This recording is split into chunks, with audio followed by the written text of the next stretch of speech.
qual o espaço que o Siridó ocupa nesse contexto. O meu Siridó, né, como a gente fala, o sudestino fala o Seridó, o pernambucano fala Seridó, mas o seridóense fala Siridó, né? O meu Siridó.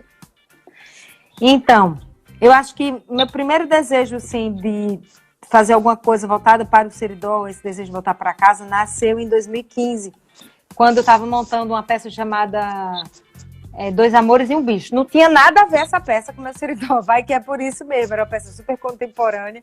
E eu ainda estava nos Claus, bem nos Claus, esse era um espetáculo dos Claus.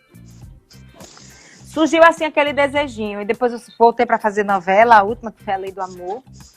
E na Lei do Amor essa coisa foi dando mais vontade. Mas no início eu achava assim, que era uma peça, um solo, inclusive eu chamava Meu Solo, não só pelo solo de ser eu sozinha, mas por falar da minha terra, do meu chão. E a minha proposta era montar um espetáculo pequenininho, que coubesse uma mochila e que eu pudesse voltar para os alpendres dos sítios. E que fosse um espetáculo mais voltado para a contação de histórias, que tivesse a ver com as histórias do Seridó, mas era um desejo mesmo de voltar para casa, num lugar assim, mais rústico. Por que os alpendres? Porque eu acho que os alpendres de sítios, para a gente que é do sertão, são aqueles lugares das primeiras fantasias, contações de histórias, céu estrelado, tio contando, amigo contando história. A história de Trancoso. As histórias de Trancoso, aquele clima rural, as vacas, a gente escutando a vaca no pasto, imaginando as fantasias daqueles seres míticos que habitavam as matas, que falavam pra gente, enfim, era a vontade disso. Só que isso vai se transformando. Chamei Felipe, César, meu companheiro, disse, por que não chama Nara? Nara é minha prima, também é atriz. Eu falei, pode ser Narinha, né? Porque aí eu e Narinha é Seridó também, é tudo Seridó. E a nossa história também. Aí, por que não chama Felipe? É mesmo, né? Vamos chamar Felipe. César Ferrari dirige, é o diretor, né? É o diretor, isso. Por que não chama Felipe? Ele não tem vontade de montar uma peça com você? Não tinha demonstrado isso desde sempre? Aí eu falei, por que não? Enfim. E eu ainda estava nos Claus. Só que eu já tinha a Casa do Zoé enquanto produtora. Porque era nela que eu tirava as minhas notas fiscais, das propagandas, dos meus trabalhos comerciais. Então, eu tinha aquele CNPJ que não pagava a contadora, já tinha toda a manutenção daquela produtora, só que eu não usava para fins de produção de obras, mas sim para minhas questões jurídicas, para me regularizar direitinho. Aí, eu disse, eu vou fazer pela Casa do Zoé. Pedi uma permissão para os Claus de sair para fazer esse trabalho solo e falei para o grupo naquela época que eu ia fazer pela minha casa, pela minha produtora, que eu já tinha o CNPJ, e fui em busca de patrocínio via Lei de Incentivo à Cultura Municipal. Pois, menino, a gente começou, aí Felipe chegou e disse assim, mas eu não tenho como falar um espetáculo sobre o Seridó com 2 atrizes, 3. Porque a gente já tinha nessa altura chamado Caio Padilha para fazer a nossa direção musical e também atuar, se ele quisesse. Enfim, menino, um negócio que era um negócio com a mochila nas costas foi ficando grande, e foi ficando grande, e a gente começou a ensaiar lá na sede do Estação, João Marcelino, enfim. As pessoas foram agregando naquela força que o próprio espetáculo tinha. Todo mundo com muita fé, porque a gente só foi conseguir o patrocínio mesmo lá para agosto, muito mais à frente, a gente já estava trabalhando desde março, ou seja, as pessoas estavam com muita fé mesmo, quem estava. E foi lindo, foi um ano de processo, começou em março, a gente estreou em novembro, conseguimos os patrocínios que a gente queria, né, da Unimed naquele tempo e Hospital do Coração, e montamos Meu Seridó do jeito que a gente queria, assim, que fosse transformando, né? Na rua, na praça, que a gente tem uma estrutura de luz, que é toda de luz incandescente para que a gente possa fazer em qualquer lugar, ou seja, não precisa de uma grande capacidade energética para que o espetáculo aconteça. E aí a gente fez palco giratório, o que fizemos 56 apresentações justamente por isso. Porque a gente já leva a nossa própria luz, essa luz facilitada, que a gente chama de nebulosa, a gente já leva a estrutura, porque a gente sempre pensou nisso, que a gente não precisasse que qualquer falta de estrutura impossibilitasse a gente de fazer espetáculo. Que a gente já criasse um espetáculo onde a cenografia já fosse a estrutura de acontecimento dele real. E isso foi muito bom, porque fez a gente ir para muitas cidades pequenas, no palco giratório, viajar esse país inteiro com esse espetáculo, e ele cabe em qualquer lugar. Hoje, aí a Casa da Ribeira fez uma provocação para a gente, para a gente fazer o espetáculo na Casa da Ribeira, ou seja, ele saiu da rua e foi para o palco. Henrique, muito obrigada, porque deu certo, a gente pôde, no Festival da Casa da Ribeira, a gente pôde experimentar ele no palco, a gente viu que ele dava certo no palco. Então, hoje ele é um espetáculo muito versátil, porque ele acontece na praça, em estádio, em ginásio, em teatro, e maravilhoso. E os nossos próximos espetáculos vão nessa linha também. Só um ponto sobre a filosofia da história do Meu Seridó.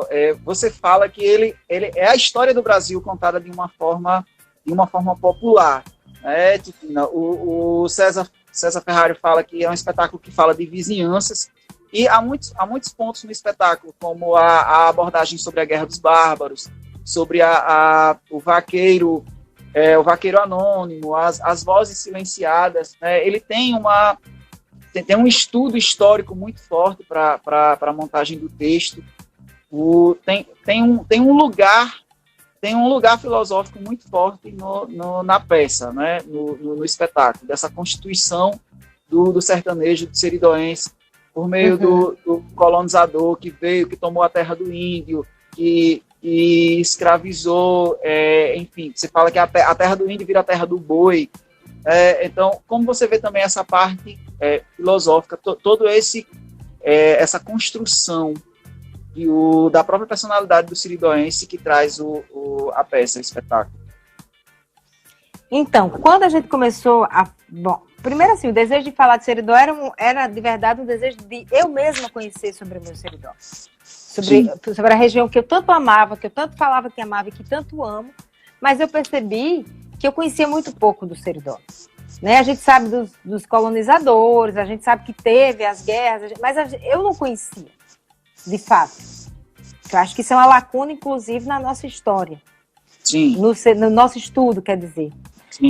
Então era um desejo disso. Mas algumas coisas eu já sentia. Por exemplo, eu cheguei para Felipe e falei assim, Felipe, eu queria que contasse de certa forma da história, mas eu também queria que falasse da Guerra dos Bárbaros, eu queria que falasse da desertificação. Era uma lista enorme de coisas. Eu queria que falasse do machismo, eu queria que falasse das presenças que não são brancas no Seridó, porque me incomoda muito ser branca, mas eu não sou de uma família totalmente branca, eu sou de uma família mestiça, tem gente de toda a minha família, por acaso o meu fenótipo foi esse, mas dentro de mim corre muitos tipos de sangue, mas aquela história, tu é branquinha porque é de Seridó, e não é verdade.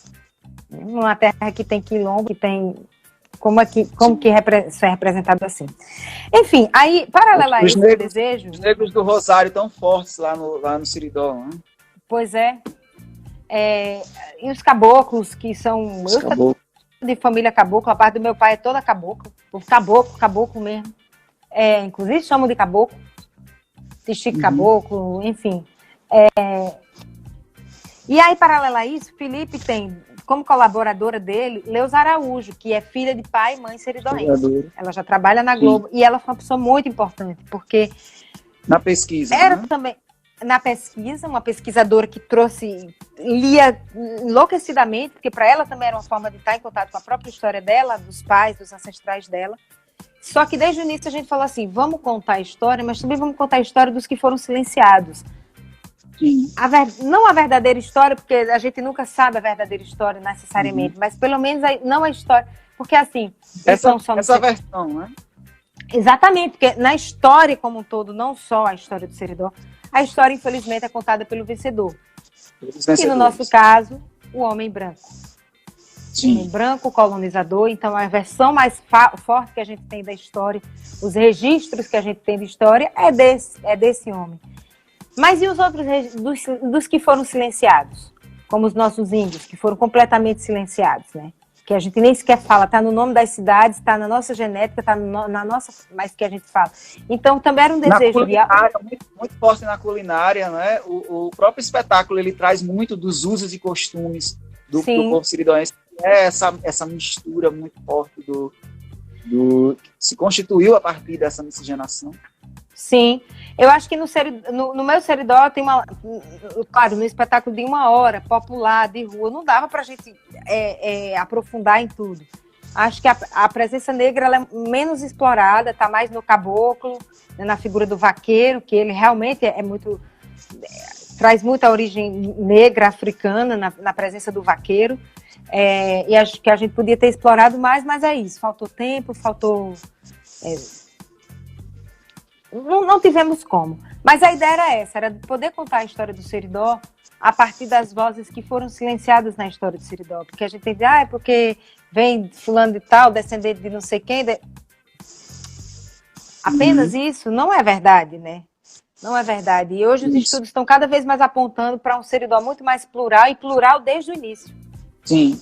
E plural desde o início, né? Como o Brasil, por isso que eu falo, não era a intenção estudar sobre a história do Brasil, mas a gente acaba vendo que não é a história do Brasil, mas pelo menos a formação do povo brasileiro. Tanto é que a gente circulou o Brasil todo e as pessoas se identificavam com aquilo.